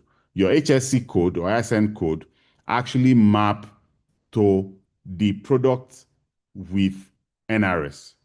They know based on those product items that are VAT exempt. Don't forget earlier, I talked about baby food, I talked about animal product, I talked about agri product that are VAT exempt. So what it means is, by the time you are transmitting, if you map to an item that is VATable and you have charged zero VAT, they will still record that you have charged zero VAT, but it will be flagged that you have used either a wrong HSC code or probably you are charged wrongly. But what it means is, if your supplier charges you zero VAT, it means that you cannot make VAT deduction from your VAT output because they didn't charge you VAT. So your payment to NRS must be your full output VAT. So I believe that answers your question, Ogechi. Emanuela says, good afternoon. My question is on e-invoicing. The annual threshold, is it from this year turnover or last year turnover? So like I said, you cannot determine what, even if the business can only make an estimation. What they make, their threshold, they will be judged by their past performance, which is last year. So it's going to be their turnover for last year, not this year, because they have actually not made sales for this year. So you can't judge by that. Okay, I believe that answers your question. Please just give thumb up if that answers your question, or if you have any further clarity, you can drop it. Please, if a vendor goes to a supermarket for me and buys a laptop and is only charging me for its logistics, which is like markup, is it free from VAT? So now, if your vendor goes to supermarket to buy a laptop for you, laptop is a VATable item. Because it's a VATable item for your business, they will make payment, they may have charged VAT. Now, if this vendor is also charging you for their own logistics, which is their own service fee. So their invoice to you is not the laptop, because the laptop is for the third party, which probably you have paid or is marked up. So their own invoice to you is for the logistics. So for this logistics, if it's a small company, less than 100, they are not bothered around this VAT. So they won't charge you VAT. So they are not meant to do all of this. So they will just charge you for their logistic and they get paid, no withholding tax, no all of that. If it's a small business, less than 100 million. I hope that answers your question, Charles Wiggle. Okay, I think other one just centers around that you can view this on YouTube. And I read that e-invoicing applied to above. Okay, I'm not sure if this is a question. Okay, allow me to read that, sir. Okay, It's please. from our YouTube viewers who are Okay, unable from to YouTube join platform. through Zoom. Okay. Yes, sir. So he's asking, I read that the e-invoicing applied to turnover of 5 billion and above. No. That's Okay, so no, it is not turnover of 5 million and above. Now, when the act was signed last year, compliance, transmission, and being enabled for e-invoicing started from last year. So the category is any business that does this value. So you are supposed to start last year, but the NRS, because they know it is new, compliance, people are not being charged for compliance at that time. And also the NRS platform was also just getting ready to onboard people and all of that. So it was those category of business that any business that does this, as at last year, that is when they were supposed to start transmitting. But from 1st January, it become applicable to every business. So it is untrue that is only applied or related to business that does 5 billion. So that's the, so please, sir, is the invoice automatic transmission for all organizations? Yes. So organizations are categorized into 3. We have B2B, business to business, B2G, which I've talked about earlier, and B2C. So we have what we call real time. Real time means as you do your invoice, almost immediately it goes to NRS and is also transmitted back to you almost immediately. So it is not like somebody in NRS is going to first open your invoice, read through it, go through it, then say approve and send. No, it is done automatic. So when it is transmitted, it comes back to you. Your system may have a scheduler that maybe every 5 minutes it scoops, any invoice that you have raised, within 5 minutes, you get it. It could also be real time. Immediately you push, it goes through and return your QR code and IRN number and all of that. So depend on how you have implemented your scheduler to be able to run. So basically, for that. Now, the system also recognizes there are businesses that it is not immediately that they send their invoice, like supermarket, for example. You have working customer, no tin and all of that, or they are not transmitting. For those ones, you can then do what we call near real time. You have 24 hours to be able to transmit. I hope that answers your question, Christopher Emilia.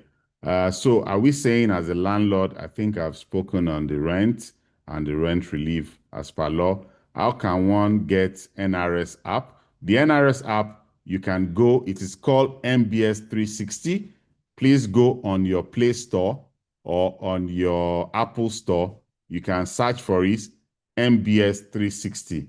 Download the app. That is what you will use to scan QR code. It is only meant for scanning QR code, and it gives you the vendor or the customer that have submitted your invoice. It gives you the IRN number and tells you whether or not it's validated, and it also tells you the date. So that is just the purpose of the NRS app, so you can download it, the MBS 360. My question on VAT-related VATable item, the vendor did not charge VAT. Is the company expected to self-charge and remit? So now, if you know that the item is non-VATable, there's no need to self-charge. Now, if the item is VATable and it is not, before now, if someone invoices you an item and they are VATable and they did not charge you VAT, you are supposed to recognize it because you have to put that as part of your landing cost and all of that. If you will not be able to actually make a VAT claim. So before now, not every business is allowed to make a VAT claim. So what it means is if your business is not allowed to make a VAT claim, irrespective of whatever the VAT is, you cannot deduct it from your VAT output. But now it's a different ballgame. You can now make claim on your VAT input. So it means that your book, let's say you purchase an item and it is VATable and it is recorded in your book. If you're not able to make a VAT input before, the value that you record to carry in your books, because you are the final recipient of that value-added tax, it will be the value of that item plus the VAT amount, which will be your total amount for that item, which will go into your book, or whether you are expensing it or you are capitalizing. But now that you can make VAT, or if you are not the final, because the VAT you are also producing and you have VAT output, or you are also charging on the service, you have VAT output, and you're going to make a claim on it. So you can make a claim and still add it into your service. So now you will just focus on the value of the item. I hope that answers your question.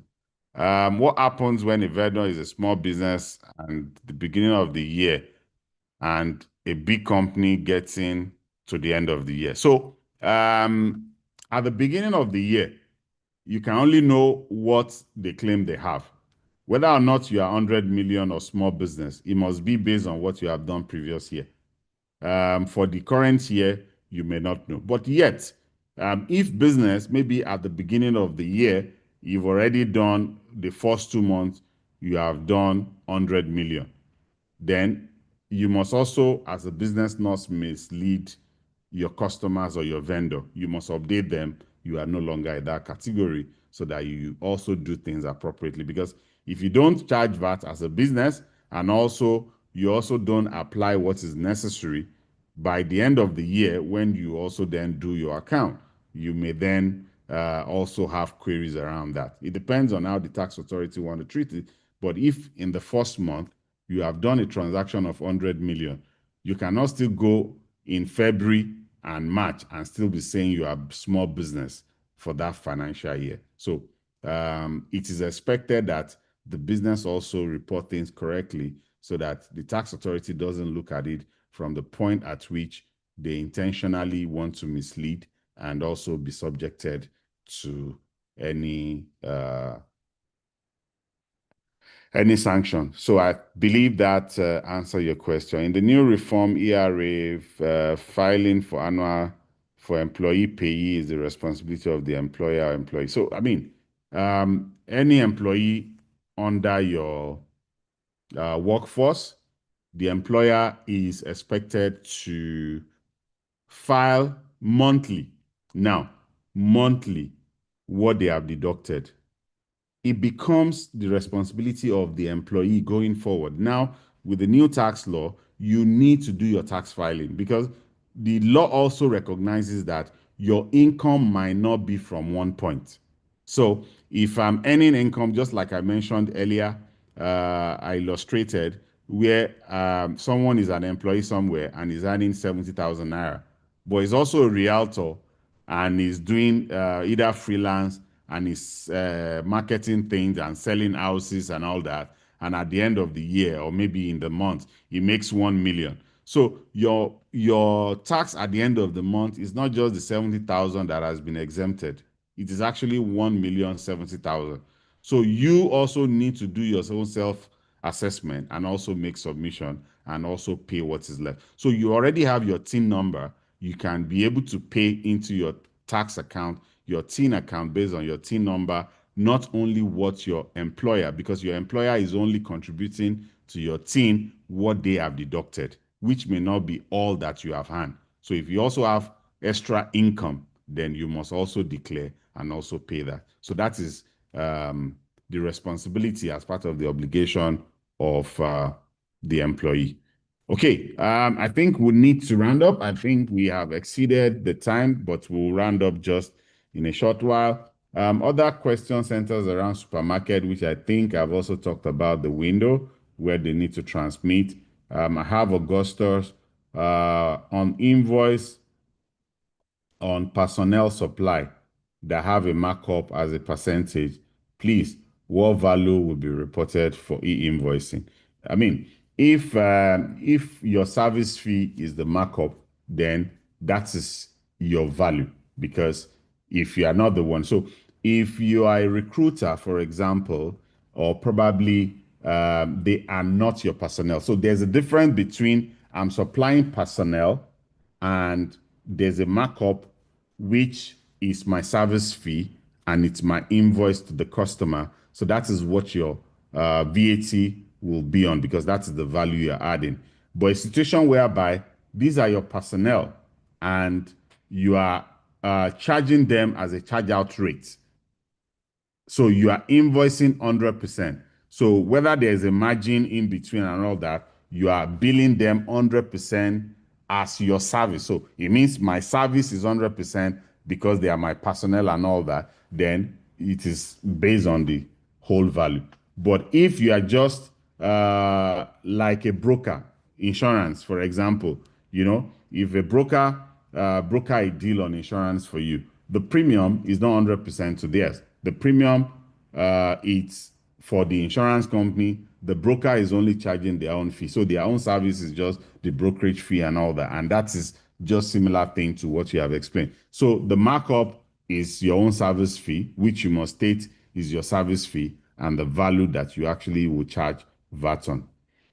Please don't forget to send the link on the thing. Yes, we'll share the link with, I hope when you are filling the form, you have provided your correct contact. For those with the correct contact, they will get this link as part of what we'll send post the webinar.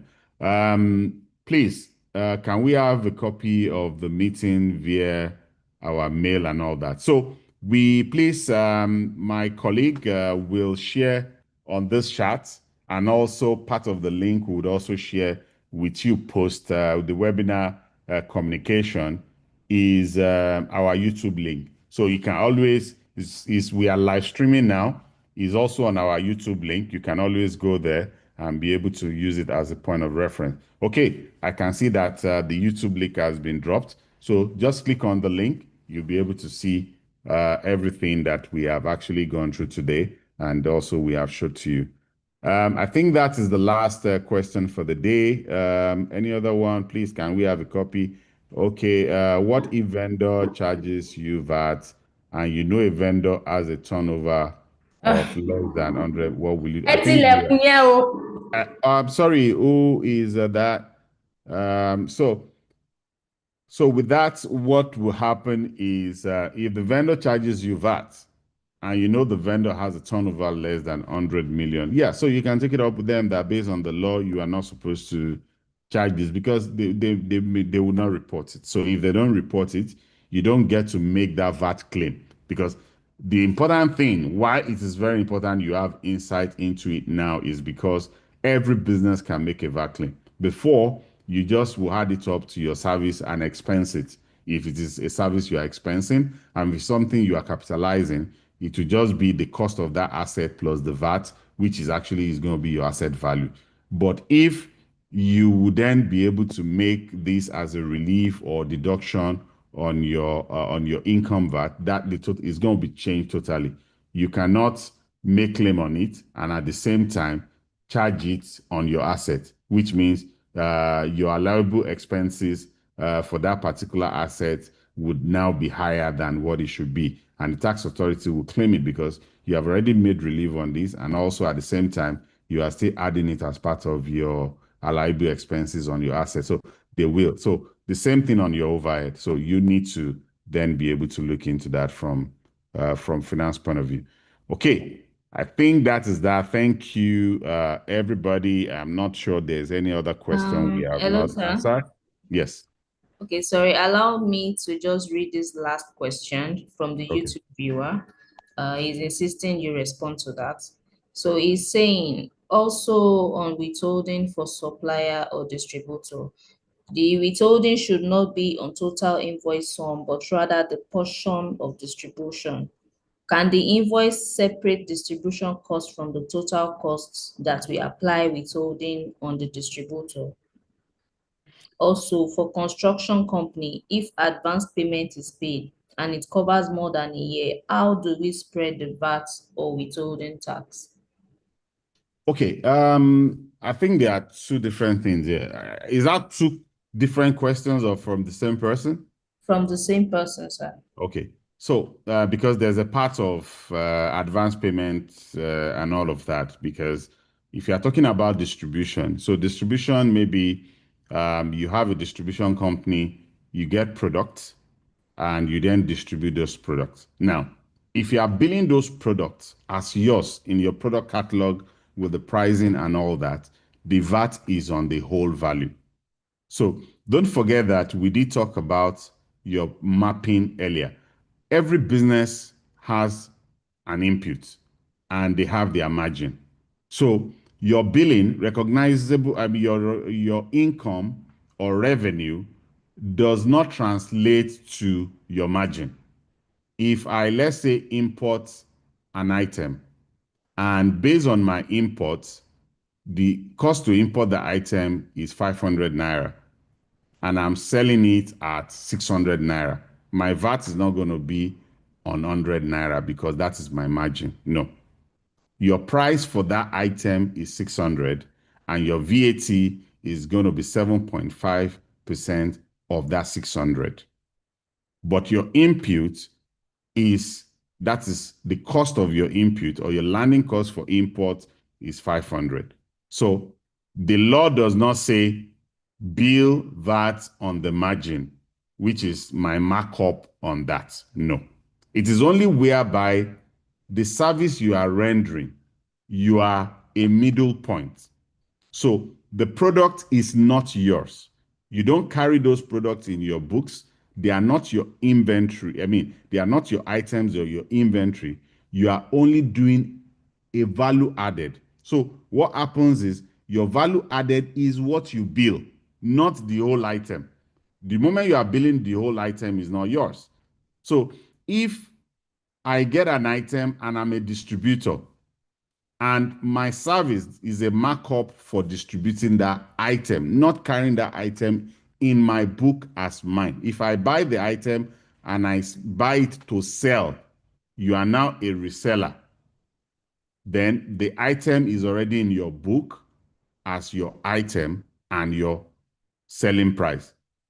But if I am just providing service, let's say, for example, I own a warehouse.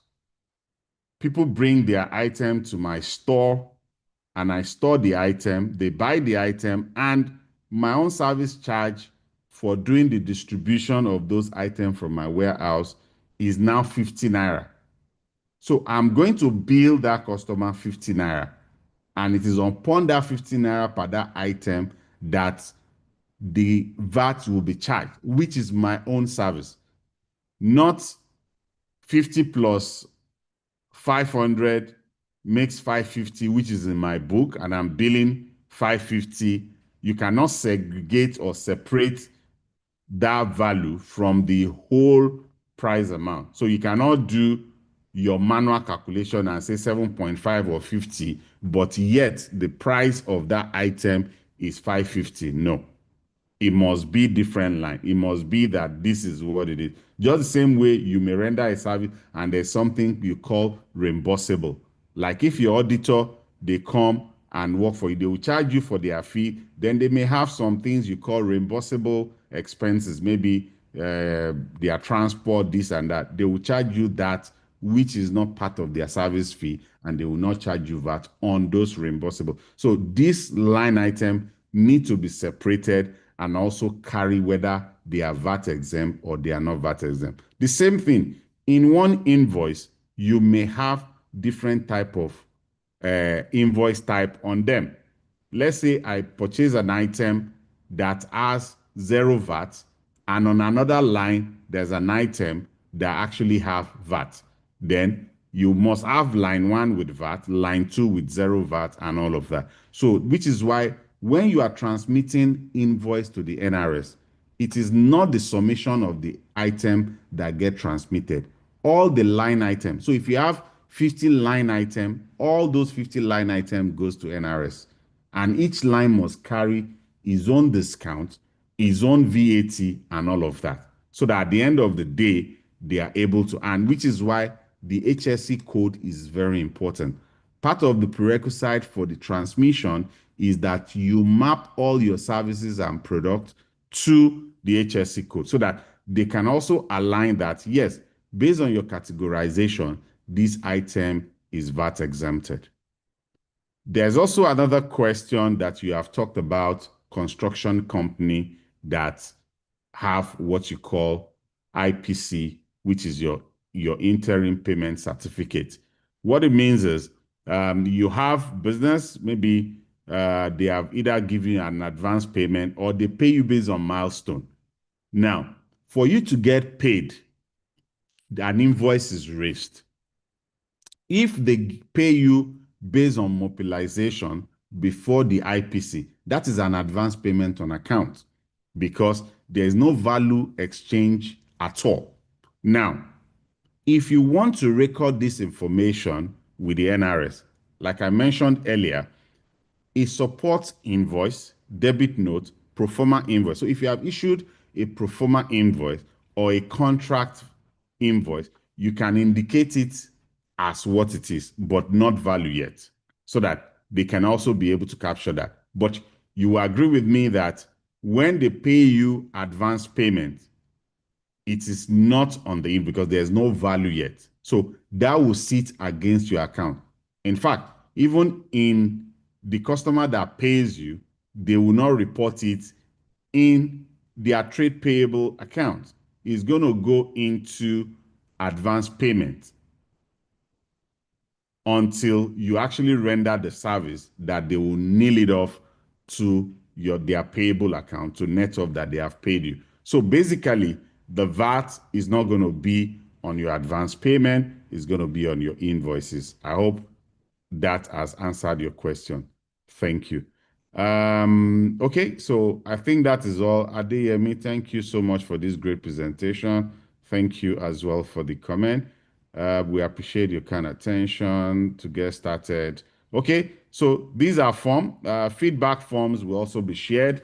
We thank you for all of this, and they will also share with you post communication and also some link for you to be able to fill form for further engagement. If you want us to come do assessment of your company readiness based on the solution you have to be able to make sure you are compliant, and also whether from vendor point of view or from customer point of view as well, for you to be able to transmit. The form is available. Please fill it, book a session, and our team will be able to have engagement with you, provide advisory services to you to guide you, and also whatever that needs to be done to make sure that you're on top of what you need to do. Thank you. I hand over to my colleague.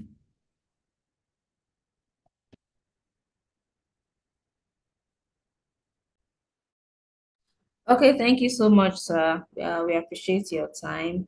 And for our viewers, our audience from YouTube, from Zoom, LinkedIn, joined in everywhere, we just want to say thank you for your time. We appreciate this, and we hope you continue to preach this NRS 2026 compliance to other companies as well that need to understand and know the implications and why they need to comply.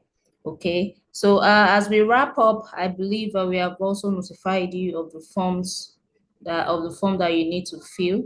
Please, we need to have your inquiries. Let's get started with you. We are available to help you with your compliance journey.